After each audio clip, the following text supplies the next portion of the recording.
এই 2 শতক জমি থেকে একবার কাটছে হলো 90 কেজি। তারা কিন্তু আর নতুন করে ধান করতে পারে না। না না না, তারা কি করছে তাহলে? ওরা অন্য সবজি করে, এই সবজি করছে। যার যে ফসলের দাম বেশি হয় পরের বছর একটু কম হয়।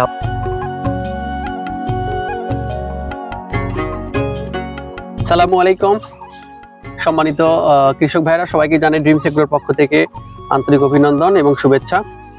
তো আমি আজকে বুঝতেই পারতেছেন শশা হাতে নিয়ে আছি। কি জাতের শশা? আপনারা হয়তো গত বছর আমার এক ভিডিওতে আপনারা দেখেছেন যে আমি বলছিলাম যে এই শশাটা ক্ষীরার চেয়েও বেশি সুস্বাদু এবং একবার যে খাবে সে বারবার খাইতে চাবে। তো বাস্তবেই তাই। আমি আসলে এর আগে তুষারা আমার নিজের জমিতেই করছি, বাট ওইটা ছিল একটু শীতের শেষের দিকে, আর এইটা ফুল শীতে, যার কারণে কালারটা একটু গাঢ় সবুজ হয়েছে। আর ওই সময়ের যে এখনকার স্বাদটা অনেক বেশি। আসলে যার জমিতে আসছি সে আমার এলাকারই ছোট ভাই।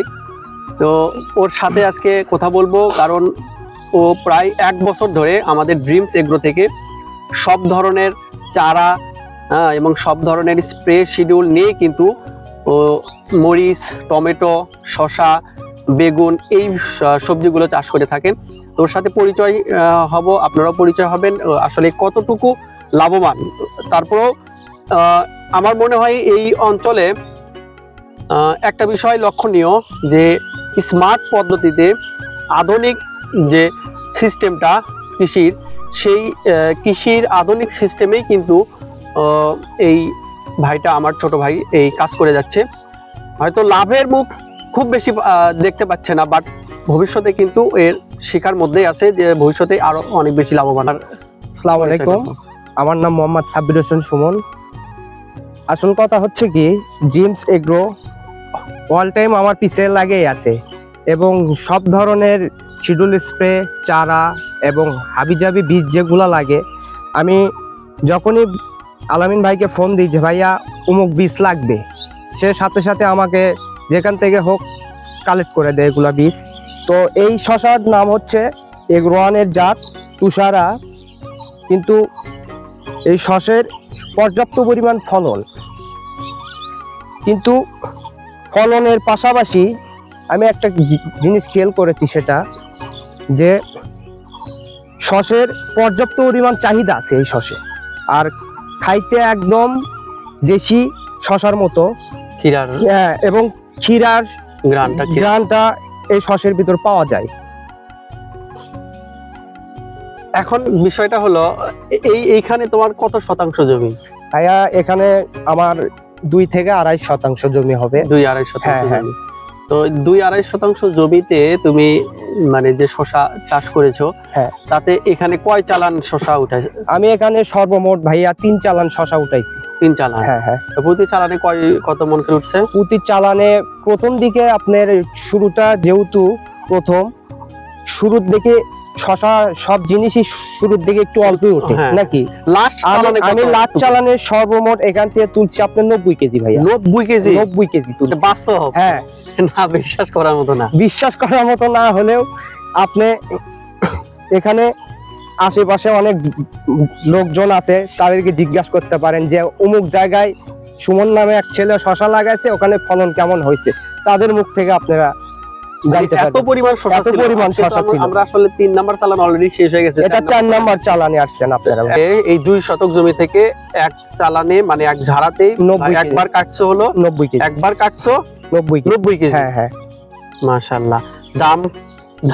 দাম একটু ভাইয়া দাম কম হলেও কিন্তু আপনার ফলনের দিক দিয়ে একটু পোষাচ্ছে। গত বছর জানা আছে এই সময় কত টাকা মন ছিল? এই সময় গতবার ছিল আপনার 18 থেকে 1900 টাকা মন। তুমি নিজে বিক্রি? আমি নিজে বিক্রি করছি। আর এই সময় এসে 400 থেকে 500 টাকা মন। মালচিং দিয়ে করছো? এবং হ্যাঁ এই প্যাটার্নের মাচা দিয়েছি, নেট দিয়ে। এর পরবর্তীতে এখানে কি লাগাতে যাচ্ছে? এর পরবর্তীতে এখানে ঝিঙ্গা দিব, রাজতরি দিব, এগ্রোয়ানের রাজতরি দিব। Good idea. আর দেখলাম চতুর্পাশে তোমার মরিচ লাগাইছো, টমেটো।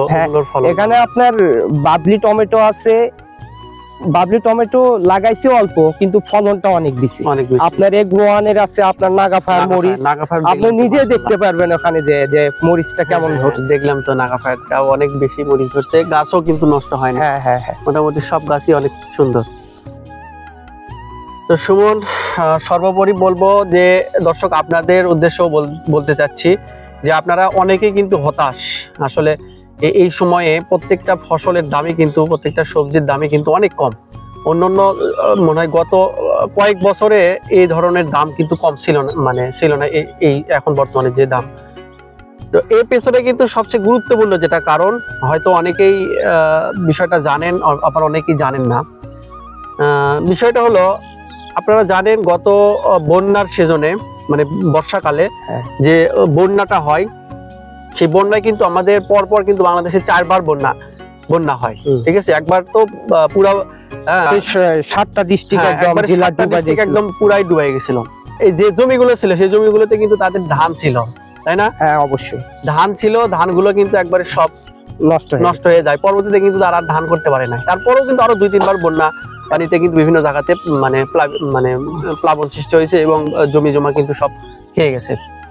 তো তারা কিন্তু আর নতুন করে ধান করতে পারে না। না না না, তারা কি করছে তাহলে? ওরা অন্য সবজি সবজি করছে, যার কারণে এই জন্য এই ঘাটতিটা চলে এসেছে। হ্যাঁ, মানে অতিরিক্ত উৎপাদনের কথা ছিল, অতিরিক্ত ফলন উৎপাদন হয়েছে। হ্যাঁ হ্যাঁ হ্যাঁ, তো এটা কিন্তু আমাদের দোষ না, এটা প্রাকৃতিক কারণে বন্যা হয়েছে, যার কারণে এই সমস্যাটা হয়েছে। তো আগামীতে কিন্তু আপনাদের হতাশ হওয়ার কোনো কারণ নেই, কারণ প্রতি বছরই যে বন্যা হবে তা কিন্তু না। আগামীতে হয়তো বন্যা হবে না, ফসলেই কিন্তু দাম পাবেন ইনশাল্লাহ। আর একটা বিষয় মাথায় রাখবেন, যে বছর যে ফসলের দাম বেশি হয় পরের বছর একটু কম হয়। আবার কারণ হলো ওই ফসলের প্রতি মানুষের একটু ঝোঁক বেশি থাকে, ওই ফসলটাই বেশি করে। অবশ্যই। আর যে এই বছর শসার দাম কম, মরিচের দাম কম, তারপরে বেগুনের দাম কম, ফুলকপি বিশেষ করে ফুলকপি বাঁধাকপির দাম কিন্তু খুবই কম। পরবর্তী বছরে দেখা যাবে যে এই ফসলগুলোই অনেক বেশি কিন্তু দাম হবে। ও আর একটা কথা ভাইয়া, ঘটনা হচ্ছে এই শশা যে দাম নাই, বাজার তো একদম লো বাজার। যাই হোক, এ বাজার থাক বা না থাক, এবার লাগাইছি 2.5%। সামনেবার ইনশাআল্লাহ যদি আল্লাহ বাঁচে বুঝে রাখে, তাহলে আমি লাগাবো 16 শতক এই তুষারাই লাগাবো। কারণ কি? কারণ পর্যাপ্ত ফলন দেখেই মন শান্তি হয়ে যায়। বিক্রি করার আমার প্রয়োজন নেই, দেখেই যে মন শান্তি হয়ে যায়। তো ঠিক আছে দর্শক, আপনাদের অসংখ্য ধন্যবাদ। আপনারা যদি বিশ্বাস রাখেন তাহলে আপনাদের পক্ষ কিন্তু সম্ভব, যদি স্মার্ট কৃষির মাধ্যমে আপনারা ফসল চাষ করতে পারেন। আসসালামু আলাইকুম।